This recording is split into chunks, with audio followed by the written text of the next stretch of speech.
नमस्कार साथियों, बुंदेली हलचल में आप सभी का बहुत बहुत स्वागत है।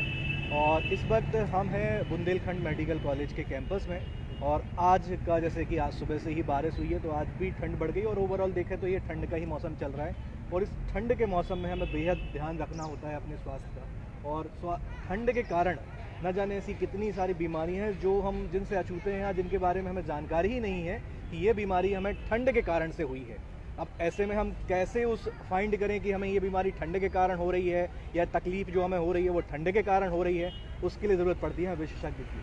और इसी कारण से आज हमारे खास इस कार्यक्रम बुंदेली हलचल से हमने रिक्वेस्ट की सागर के विशेषज्ञ डॉक्टर जो कि अस्थमा, दमा, हार्ट, इन तमाम चीज़ों से संबंधित रोगों का इलाज करते हैं, बुंदेलखंड मेडिकल कॉलेज के वरिष्ठ डॉक्टर हैं डॉक्टर तला साहब। सो हमने उनसे रिक्वेस्ट की कि वो हमारे इस लाइव सेशन में आए और आप सबके जो भी मन में सवाल हैं और आपको जो भी जितनी अच्छी हम जानकारी दे सकते हैं वो जानकारी उपलब्ध कराएं।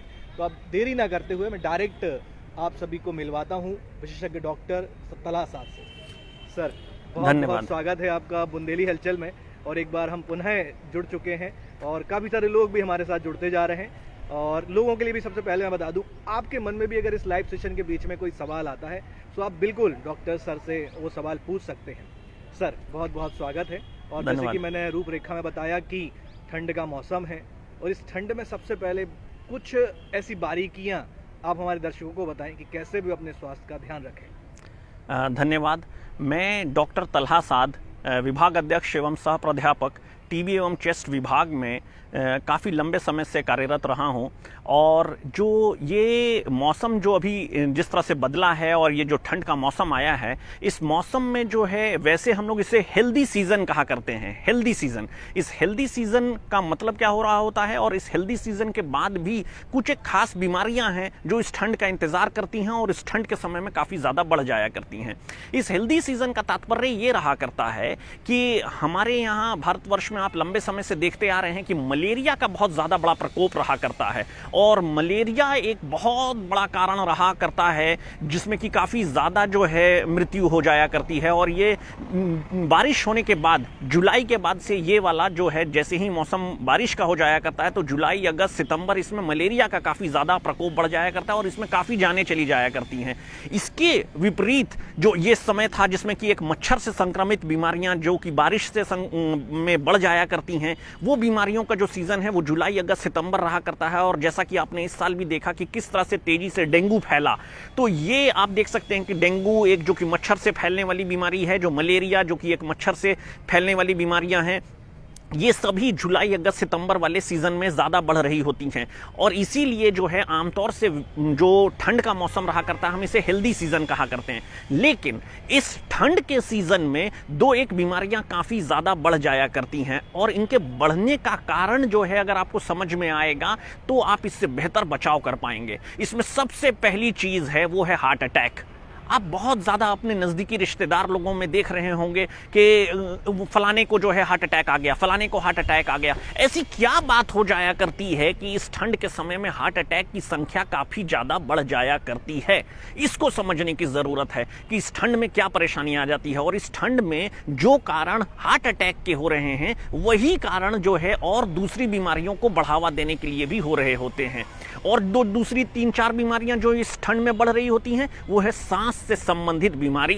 सांस से संबंधित 2 प्रकार की बीमारी होती है मुख्य तौर पे। एक का नाम है COPD, chronic obstructive pulmonary disease. इसका नाम हो सकता है कि पहले कभी ना सुने हो, लेकिन आप सभी लोग इस बीमारी से काफ़ी अच्छी तरीके से परिचित हैं।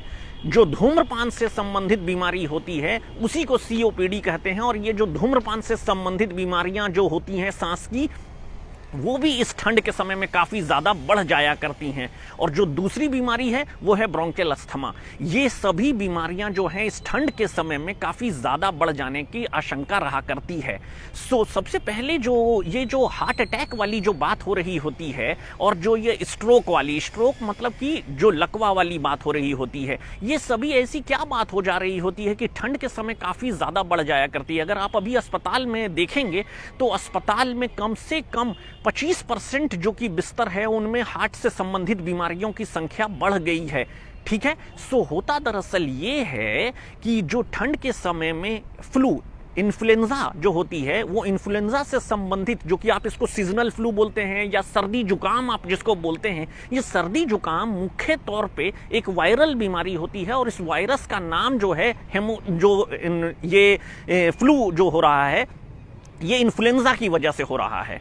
ये एक वायरल बीमारी है और ये इन्फ्लुएंजा वायरस की वजह से हो रहा है। ये इन्फ्लुएंजा वायरस जो है ये फेफड़े के अंदर जा रहा होता है और इसके संक्रमण के बाद ऑक्सीजन की मात्रा कम हो जा रही होती है फेफड़े से। और इसके ऑक्सीजन की मात्रा जब फेफड़े में कम सी हो जा रही होती है तो कम ऑक्सीजन हार्ट में जा रहा होता है। और हार्ट में जब ऑक्सीजन की मात्रा में कमी आ रही होती है तो उसकी वजह से रक्तचाप, जो हृदय की गति है, उसमें बदलाव आ जा रहा होता है। ये छोटा बदलाव भी उन मरीजों के लिए काफ़ी ज़्यादा हानिकारक हो जाता है जिनके की पहले से हार्ट से संबंधित बीमारी हो। और हार्ट से संबंधित बीमारी से वो हो सकता है कि अनभिज्ञ भी हो सकता है उनको मालूम ही ना हो कि उनको हार्ट से संबंधित बीमारी है। खास करके जिनकी धमनियां पहले से चोक रहा करती हैं, जैसे कि हम कहते हैं कि देखो एंजियोग्राफी कराने पे पता चला कि उसकी 90% ब्लॉकेड था या 70% ब्लॉकेड था। तो ये जो ब्लॉकेड वाली बात निकल करके आ रही होती है, तो ये जो कि हार्ट की धमनियां हैं उनमें ब्लॉकेड होने की वजह से पहले से ही उनके हार्ट में ऑक्सीजन की मात्रा जो है पर्याप्त नहीं पहुंच रही होती है। और जैसे ही उनको इन्फ्लुएंजा मतलब कि सर्दी जुकाम अगर हो रहा होता है और उस सर्दी जुकाम की वजह से फेफड़े में ऑक्सीजन की मात्रा थोड़ी भी कम हो रही होती है तो हार्ट का रफ्तार, हार्ट का जो हृदय गति है उसमें बदलाव आ जाता है और उसकी वजह से ऑक्सीजन की कमी होती है और उसी की वजह से हार्ट अटैक आ जा रहा होता है। ये अटैक हो सकता है कि उसका जो स्पेक्ट्रम, जिसको हम अपनी डॉक्टरी भाषा में स्पेक्ट्रम मतलब चौड़ाई कह रहे होते हैं, मतलब कि ऐसा हो सकता है कि उसको तेज छाती में दर्द ही हो सिर्फ, जिसको हम एंजाइना कह रहे होते हैं। और एक ऐसी स्थिति भी हो सकती है कि बाकायदा उसको हार्ट अटैक ही आ गया। सो ये इस बात पर निर्भर कर रहा होता है कि उसकी धमनियाँ कितनी ब्लॉक्ड हैं। सो ये जो ठंड का सीज़न हो रहा होता है उसमें खास करके इन्फ्लुएंजा का जो प्रकोप बढ़ रहा होता है और जो सर्दी जुकाम जो बढ़ रहा होता है उसकी वजह से उसके फेफड़े में ऑक्सीजन की मात्रा कम होती है।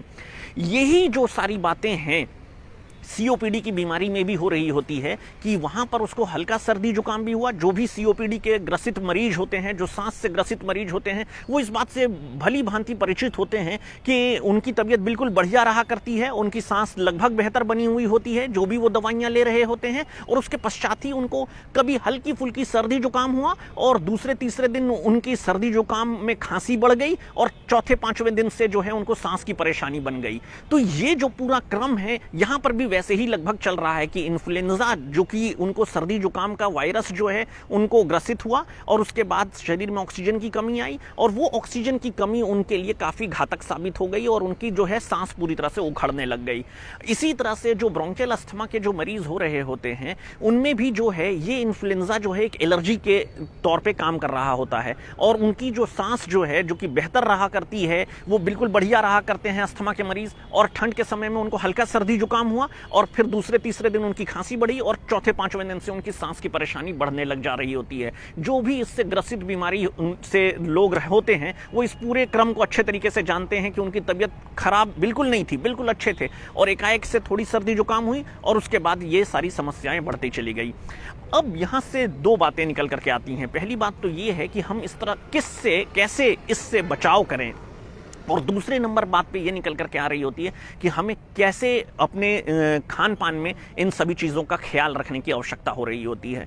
तो सबसे पहले ये बात को समझने की ज़रूरत होती है कि अभी जैसा कि मौसम आप देख रहे हैं कि एक कोरोना का जो कि ओमिक्रॉन नाम का एक वेरिएंट जो है वो भी काफ़ी तेज़ी से बढ़ रहा है और इसकी संख्या जो है बढ़ रही है और तरह तरह की बातें आ रही हैं मार्केट में। ऐसे लोग तरह तरह की बातें कर रहे हैं। जैसे कि मैं आपको बताना चाहूँगा कि ज़्यादातर जगह से जहाँ पर भी मैं बातें करता हूँ वो मुझसे ऐसा कहते हैं कि ये ओमिक्रॉन जो है ये घातक नहीं है, ये फैल रहा है लेकिन घबराने की जरूरत नहीं है। और काफी समय से देखो ये 4 महीने से 3 महीने से साउथ अफ्रीका में था, फलाने जगह था, ढिमाका जगह था और अभी हिंदुस्तान में भी देखो इसको आए हुए 1 महीना से ऊपर हो गया लेकिन तब फिर भी ये बहुत ज्यादा घातक नहीं है। तो मैं उन लोगों को पूरी जिम्मेदारी से ये बात बताना चाहता हूं कि इससे पहले जो मार्च के महीने में जो इतनी बड़ी महामारी आई थी जो कि डेल्टा वेरिएंट की वजह से आई थी, वो रातों रात इतनी तेजी से घातक नहीं हो गया था और इतनी तेजी से वो नहीं फैला था। अगर आप थोड़ा भी पढ़ने लिखने की कोशिश करेंगे और जानने की कोशिश करेंगे तो आपको मालूम चलेगा कि अक्टूबर ही के महीने में, पिछले साल अक्टूबर के महीने में ही डेल्टा वेरिएंट आ चुका था। और वो धीरे धीरे अपने पांव पसारता गया और उसके बाद मार्च के महीने में वो अत्यंत घातक साबित हो गया। तो उसी तरह से ये ओमिक्रॉन का जो वेरिएंट है ये भी अभी शुरुआत में जो आया है ये धीरे धीरे धीरे अभी चल रहा है, लेकिन एक ऐसी स्थिति आएगी जबकि वो पूरी तरह से ब्लास्ट करता है और वो पूरी तरह से घातक हो जाया करता है। जो वायरस है अगर उसमें थोड़ा भी म्यूटेशन मतलब उसके अगर जो जीन्स हैं उनमें अगर थोड़ा भी अगर चेंजेस हो रहे होते हैं तो उसके बाद उनका जो संक्रमण है और जो उनके घातक होने की क्षमता है वो काफ़ी तेज़ी से बदल जा रही होती है। तो मेरा आपसे निवेदन है कि पूरी तरह से कोरोना से संबंधित जो भी सोशल डिस्टेंसिंग और मास्क लगाना और नियमित तौर पे हाथ धोने वाली बात है इसको ज़रूर से अपनाएं और इसके साथ ही साथ सभी लोगों को अपने आसपास के लोगों को वैक्सीन लगवाने के लिए प्रेरित करें। वैक्सीन लगवाना ही अंतिम और सबसे सही उपाय है। सो वैक्सीन ज़रूर से ज़रूर खुद भी लगवाएं और अपने आसपास के लोगों को भी वैक्सीन ज़रूर से लगवाएं। ये वैक्सीन वाली बात जो है ये इन्फ्लुएंज़ा जो अभी मैं इतने देर से जो आपसे बातें कर रहा था कि ये जो सीजनल जो फ्लू हो रहा होता है, जो बार बार जो सर्दी जुकाम वाली बात हो रही होती है, ये इन्फ्लुएंज़ा वायरस की वजह से भी होता है। और ये इन्फ्लुएंज़ा वायरस भी एक प्रकार का कोरोना वायरस ही है जो वायरस है। सो क्या होता है कि हर साल जो है जब इन्फ्लुएंज़ा होता है तो उसका जो जीन्स है उसका अपना जो क्रम है वो बदल जा रहा होता है और इसीलिए हर साल नए वैक्सीन की ज़रूरत होती है इन्फ्लुएंज़ा से भी बचने के लिए। सो ये इन्फ्लुएंजा जो वैक्सीन लगवा चुके हैं वो जानते हैं कि वो उन्होंने पिछले साल भी वैक्सीन लगवाया था और इस साल भी वैक्सीन लगवाया था। तो अभी बहुत लोगों में इस प्रकार का एक रोष भी है कि हमने तो 2 वैक्सीन लगवा लिया और अब ये तीसरी वैक्सीन लगवाने की बात हो रही है, पता नहीं ये चौथी वैक्सीन भी लगवा लेंगे क्या। और मतलब कि ये तो कोई एक प्रकार का धंधा चल रहा है वैक्सीन लगवाने का, ये ऐसी बात सही नहीं है, पता नहीं इसके क्या नुकसान होंगे। तो ये जो लोग जानते हैं कि इन्फ्लुएंजा भी एक प्रकार का सीजनल हर साल जो है बदल करके जब आता है और हर साल जो है इसके वैक्सीन जो है बदल जाते हैं क्योंकि उसमें म्यूटेशन हो जाया करता है और वो एक नया क्रम लेकर के आ जाया करता है, इसीलिए वैक्सीन हर साल इन्फ्लुएंजा में भी लगवाने की ज़रूरत हो रही होती है। अभी के मौसम में जो है 2 एक बातों का ख्याल रखना होगा, वो ये कि हम लोगों को जितना हो सके ठंडी हवा से बचने की कोशिश करनी चाहिए। खास करके जो बड़े बुजुर्ग लोग हैं उन लोगों को इसका ख्याल रखना चाहिए और ख़ास करके जो लोग पहले से अस्थमा या सीओपीडी से या सांस से संबंधित बीमारियों से जूझ रहे हैं उन सभी लोगों को खुले में ठंडी हवा में जाने से बचना चाहिए। अगर जाने की आवश्यकता हो रही होती है तो अच्छे से गर्म कपड़े पहन करके और अपने को मफलर और अपने को ऊनी जो है टोपी ज़रूर से लगाएं और ठंडी जगह में जाने से बचें। दूसरे खाने पीने में जो है पौष्टिक आहार लेने की कोशिश करें और जितना भी हो सकता है तला हुआ चीज़ और ये सब जो चीज़ें होती हैं फास्ट फूड, इन सभी चीज़ों से बचने की कोशिश करें। धन्यवाद। सर एक और बात निकल कर आती है कि सर जब से हम कोविड देख रहे हैं करीब अब 2 साल से ज़्यादा हो गया है कोविड को और लक्षण में बदलाव आए हैं, तो कहीं ना कहीं हमारे दर्शकों को और हमने जब जनरली सर्वे किया है तो अब इसके जो लक्षणों में बड़ी भ्रांतियां हो गई हैं और अब लोग पहचानने में बड़ा कंफ्यूज हो चुके हैं, सीधी सी बात करें तो, क्योंकि हर बार कुछ अलग लक्षण दिखे हैं। तो अभी वर्तमान में जो ओमिक्रॉन और अभी जो वर्तमान में वायरस चल रहा है उसके सबसे बड़े लक्षण क्या हैं जिससे लोग जान सकें कि मुझे हो सकता है कि ओमिक्रॉन या अन्य जो नॉर्मल कोविड चल रहा है वो उससे ग्रसित हैं वो? मैं इस बात से इत्तेफाक नहीं रखता हूं, मैं इस बात से पूरी तरह से सहमत नहीं हूं।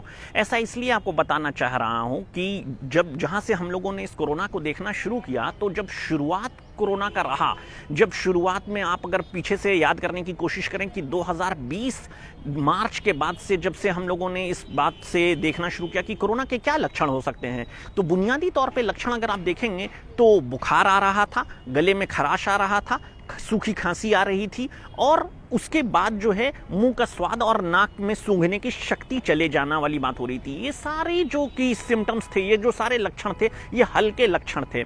उसके बाद जो है अगस्त महीने का समय आया जो पहली लहर शुरू हुई और जब अगस्त के महीने में पहली लहर शुरू हुई तो ज़्यादातर मरीज जो है वो सांस फूलने के साथ आने लग गए थे और उसके बाद फिर जो है नवंबर दिसंबर होते होते पहली लहर का जब अंत हुआ तो उसके बाद काफ़ी हद तक सारी बातें कंट्रोल में रहीं और उसके बाद फिर से जब वो मार्च के समय में जो मरीज नए आ रहे थे तो उनमें जो है आपको देखने को मिल रहा था फिर से वो सांस फूलने वाली परेशानी हो जाना और उन लोगों का तेज बुखार रहना और उनकी खांसी अत्यधिक तौर पे होना। अब फिर से जब से ये ओमिक्रॉन वाली बात आई है तो ये बात चल रही है कि अभी तो हल्का बुखार, नाक से सूंघने की शक्ति चले जाना और उसके स्वाद चले जाना और शरीर का टूटना हो रहा है। मैंने अभी आपको बताया कि डेल्टा वेरिएंट भी जो है अक्टूबर 2020 से ही मार्केट में था, लेकिन 2021 के मार्च में उसका ब्लास्ट हुआ और उसके बाद वो काफ़ी गंभीर स्थिति पैदा किया और वो काफ़ी ज़्यादा घातक हो गया। बिल्कुल वही बात यहाँ पर भी इस ओमिक्रॉन के साथ साबित हो रही है कि जब ये अभी घातक वाली स्थिति में नहीं है, इसका म्यूटेशन होना, वैसी वाली स्थिति में चला जाना जहाँ पर कि वो घातक हो जाएगा, तो उसके सिम्टम्स भी बदल जाएंगे इसी ओमिक्रॉन के, जैसे कि डेल्टा में बदल गया। डेल्टा में 2020 अक्टूबर में जब उससे संक्रमित व्यक्ति आता था हमारे पास तो वो मात्र हल्का बुखार और हल्की फुल्की खांसी और शरीर का टूटना लेकर के आता था, लेकिन जब वो मार्च में वही डेल्टा वेरिएंट से संक्रमित व्यक्ति आने लगा तो वो सीधे सांस फूलना और अत्यधिक तेज बुखार और अत्यधिक खांसी लेकर के आना शुरू हो गया था।